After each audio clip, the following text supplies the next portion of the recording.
Assalamualaikum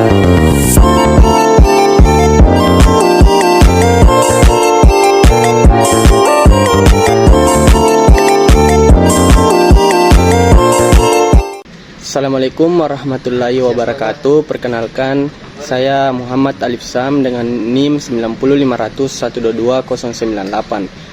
Ingin menjelaskan tugas mid semester, yaitu dari pertemuan 2 sampai pertemuan ke-7.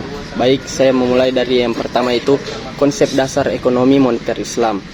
Ekonomi moneter adalah suatu cabang ilmu ekonomi yang membahas tentang peran uang dalam mempengaruhi tingkat harga dan tingkat kegiatan ekonomi dalam suatu negara. Kemudian pertemuan ketiga, yaitu dasar pemikiran moneter Islam dalam sistem keuangan Islam. Sistem keuangan Islam didasarkan pada prinsip-prinsip syariah yang menolak riba, spekulasi, perjudian, atau maisir. Sistem ini bertujuan untuk menciptakan keadilan, keseimbangan, dan kemakmuran ekonomi bagi seluruh masyarakat.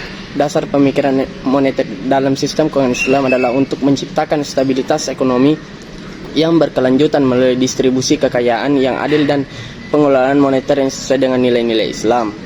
Kemudian pertemuan keempat, itu teori dan konsep dasar keuangan Islam.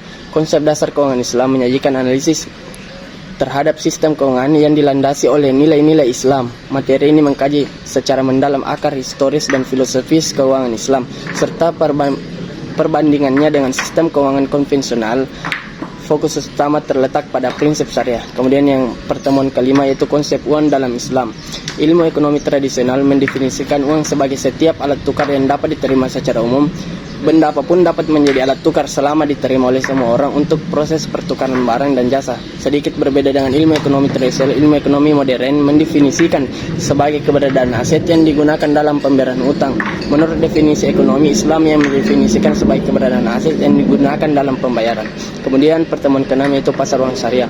Pasar yang merupakan tempat pertemuan antara pihak yang memiliki surplus dana dengan pihak yang mengalami defisit dana, di mana dananya berjangka pendek, yaitu dana berjangka waktu kurang dari 1 tahun. Pasar uang syariah tidak menggunakan sistem bunga dan bisa diganti dengan alternatif akad seperti mudarabah, musyarakah, alqad, wadiyah, dan menghilangkan unsur gharar masir terkandung di dalamnya. Kemudian pertemuan ke-7, yaitu fungsi dan peranan bank syariah dan lembaga keuangan non-bank. Bank pada dasarnya adalah entitas yang melakukan penghimpunan dana dari masyarakat dan menyalurkan dana kepada masyarakat dalam bentuk pembiayaan, atau dengan kata lain melaksanakan fungsi intermediasi keuangan. Kemudian bagian B, yaitu pengertian lembaga keuangan non-bank. Lembaga keuangan non-bank adalah sebuah badan yang berkegiatan menghimpun dana dari masyarakat dengan mengeluarkan surat-surat berharga untuk menyalurkan pembiayaan investasi perusahaan yang membutuhkan pinjaman. Mungkin itu saja dari saya. Wassalamualaikum warahmatullahi wabarakatuh.